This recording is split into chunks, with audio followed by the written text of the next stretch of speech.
Let's get right into it. Number 15. The Anarchist Cookbook. William Powell was only 19 when he wrote the Anarchist Cookbook in 1971. He was angry about the Vietnam War and wanted to create a rebellious protest book. Instead, he produced a manual filled with information about weapons, explosives, drugs, and sabotage. He wrote it as protest. A lot of people read it as instructions. The book became popular with extremists, criminals, and people planning violent attacks. Copies were connected to several major criminal investigations, and simply owning it alongside other suspicious materials could make investigators very interested in what you were doing. Powell eventually realized what he had created. He spent years asking for the book to be removed from publication. There was one problem. He no longer controlled it. The rights belonged to a publisher that continued selling it, while Powell had to watch his teenage anger project develop a life of its own. Imagine writing something at 19 and spending the rest of your life begging strangers not to read it. He created the book in anger. The book outlived the anger and became something far more dangerous. Number 14. Go Ask Alice. Go Ask Alice was published in 1971 as the private diary of a 15-year-old girl falling into drug addiction. Readers were told it was real. Parents believed it. Teachers used it in schools. Millions of teenagers read it as a warning about what drugs could do to their lives. There was only one small problem. The diary was not real. It was largely created by Beatrice Sparks, a middle-aged youth counselor who claimed she was protecting children from drugs.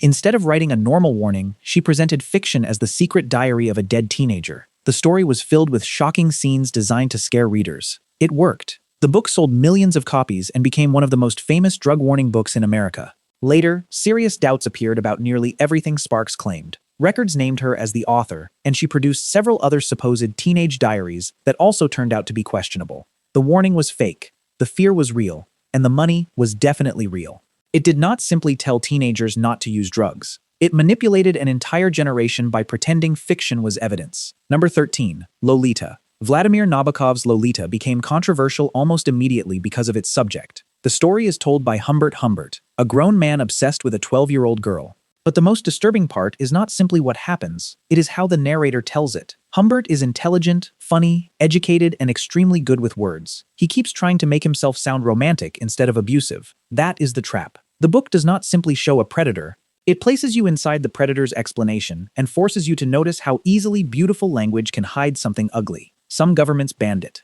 Some publishers refused to touch it. Critics accused it of making abuse look romantic, while defenders argued that the book was exposing how manipulative Humbert really was. The argument has continued for decades. Is the book defending him, or is it showing how predators defend themselves? Either way, the reader has to spend hundreds of pages listening to a monster explain why he thinks he is misunderstood. Humbert does not force the reader to believe him. He simply keeps talking until you catch yourself almost forgetting who the victim is. Number 12. A Clockwork Orange. A Clockwork Orange follows Alex, a violent teenager who enjoys hurting people until the government uses psychological conditioning to remove his ability to choose violence. The book is brutal, strange, and filled with made-up slang that somehow makes the violence feel even more unsettling. Then the government steps in and becomes almost as frightening as Alex. It does not teach him to become good. It removes his ability to choose anything else.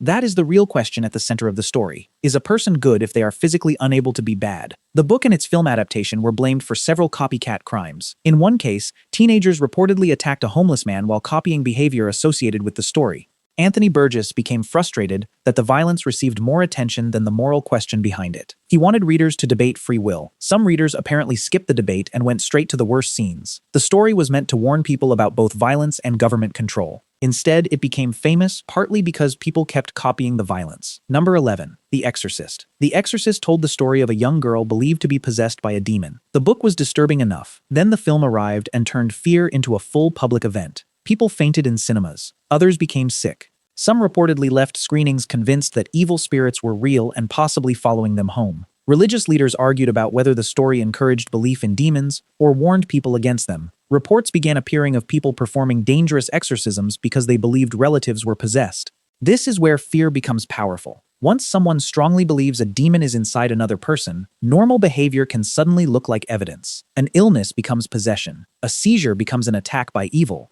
A frightened family member becomes an amateur exorcist. The book did not create every fear surrounding possession, but it gave those fears a modern face, a voice, and a story people could copy. It did not just scare readers while they were reading. For some people, the fear continued after the book was closed. Number 10. The Satanic Bible. Anton LaVey published The Satanic Bible in 1969, and the title alone was enough to frighten a huge number of people. Many assumed it was a guide to worshipping a literal devil. In reality, LaVey's version of Satanism focused heavily on selfishness, individual freedom, rebellion, and rejecting traditional religious rules. But during periods of public fear about satanic cults, that difference barely mattered. Whenever a crime involved strange symbols, black clothing, candles, or someone claiming to follow Satan, the book appeared in headlines. Some offenders said its ideas influenced them.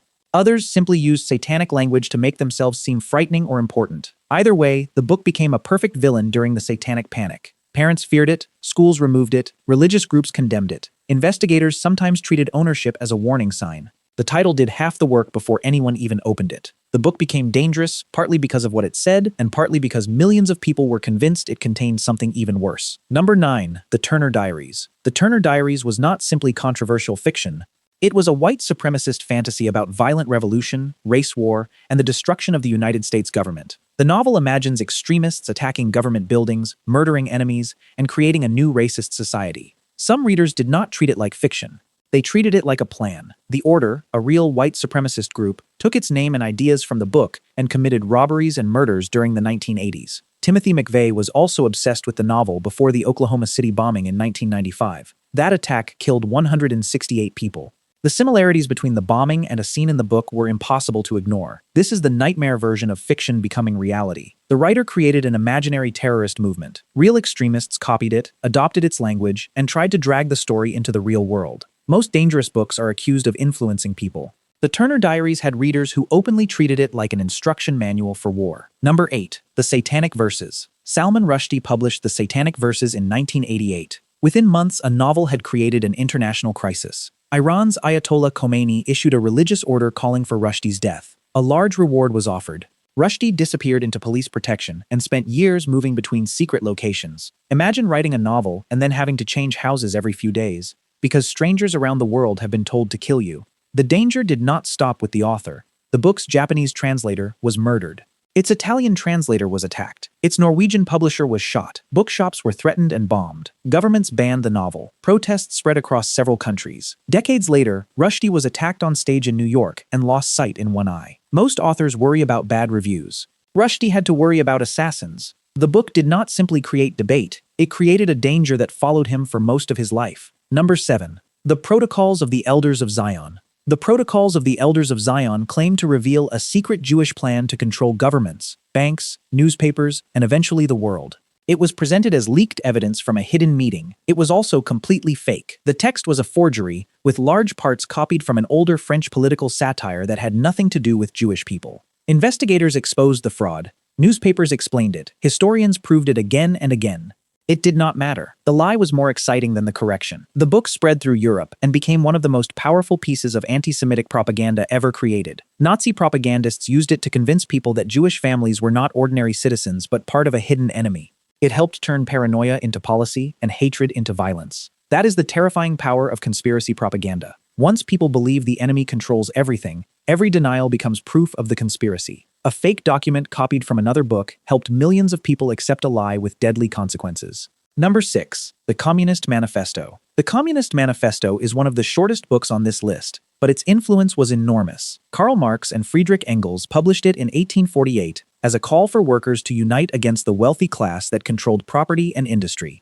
The message was direct. History was a struggle between classes, capitalism would eventually collapse, and workers should take power. Governments immediately understood why that could be dangerous. The book was banned, burned, hidden, copied, and passed between underground political groups. Revolutionaries treated it like a roadmap. Rulers treated it like a warning siren. Later communist movements used its language while carrying out revolutions, building governments, and justifying violence against people labeled enemies of the working class.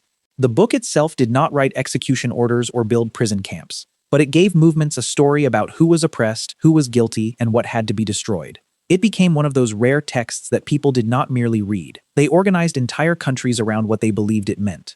Number 5. Impressions. Impressions looked harmless. It was a school reading textbook published in 1969. It contained short stories and was meant to help children improve their English. Then parents and political groups began claiming the stories contained hidden messages. They said the book encouraged children to reject authority, question religion, accept left-wing politics, and view traditional family values as foolish. Some critics described it as subliminal indoctrination. Basically, they believed a school textbook was secretly trying to reprogram children while pretending to teach reading. Schools removed it, arguments spread through communities. Adults searched the stories for hidden meanings. Whether the book was truly trying to brainwash students, or whether adults were seeing secret plans inside ordinary fiction, became almost impossible to separate from the panic. That is what makes this entry strange. The book may not have needed hidden messages. Once parents believed the messages were there, every unusual story became evidence. A reading textbook became a political weapon because adults were terrified by what children might learn to question. Number 4. The Boy Who Came Back from Heaven. The Boy Who Came Back from Heaven told the story of 6-year-old Alex Malarkey, who survived a terrible car accident and supposedly visited heaven while unconscious. The book became a Christian bestseller. Churches discussed it. Families bought it. Readers cried over the boy's description of angels and the afterlife. Then Alex revealed the truth. He had never visited heaven. He said he made the story up because he thought people would listen to him. According to Alex, adults around him helped turn that childhood story into a successful publishing business. The book was pulled from shelves after his confession, but millions of copies had already been sold. That is the uncomfortable part. A child's invented story became an emotional product for adults searching for proof of life after death. The title promised heaven. The marketing promised truth. The person at the center of the story eventually said neither promise was real. A 6-year-old told a story. Adults built an industry around it. Number 3. The Catcher in the Rye. The Catcher in the Rye is about Holden Caulfield, a teenager who feels angry, isolated, and disgusted by the fake behavior he sees around him. Millions of readers connected with him. Unfortunately, a few deeply disturbed readers believed Holden was speaking directly to them. When Mark David Chapman murdered John Lennon in 1980, he was carrying a copy of the book. He had written a message inside identifying himself with Holden. After the killing, he sat nearby reading it while waiting for the police. A year later, John Hinckley Jr. attempted to assassinate President Ronald Reagan, and investigators reportedly found the novel among his possessions. That was enough to create endless conspiracy theories. Some people claimed the book was a mind control trigger used by secret government programs. There is no solid proof of that, but the pattern was strange enough to keep the theory alive. The novel did not create these attackers, but it became part of the story they told themselves. Holden hated phonies. Chapman decided Lennon was one. A book about feeling disconnected kept appearing beside people who had completely disconnected from reality. Number 2. Mein Kampf. Adolf Hitler wrote Mein Kampf while imprisoned after a failed attempt to seize power in Germany.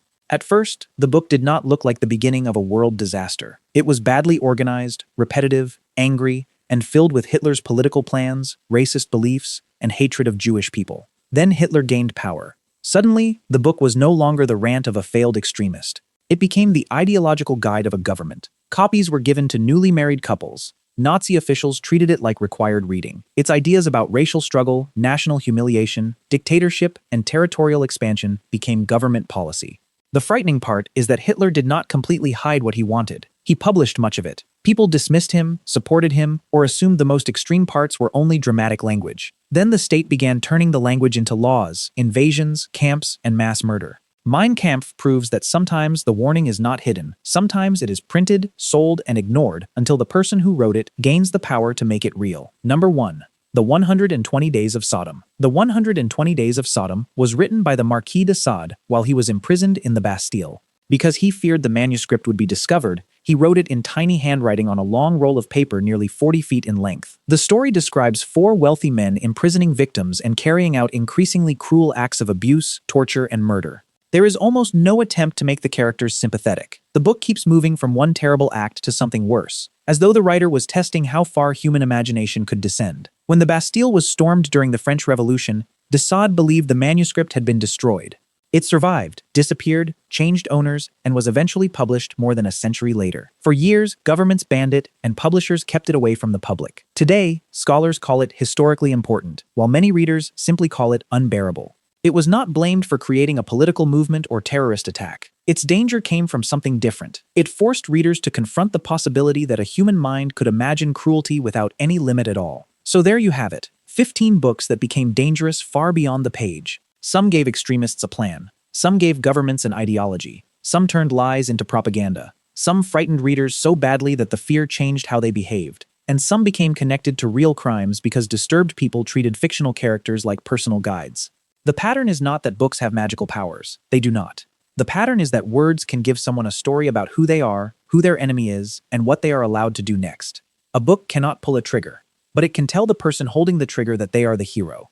Now here is the question. Which book on this list do you think was the most dangerous? The manual that became popular with extremists? The forged conspiracy text used to spread hatred? The political book that became government policy? Or the novel that kept appearing beside assassins? Drop your answer in the comments below. And if you made it this far, hit the like button and subscribe. We have plenty more strange, dark, and fascinating stories coming. Thanks for watching, and I will see you in the next one.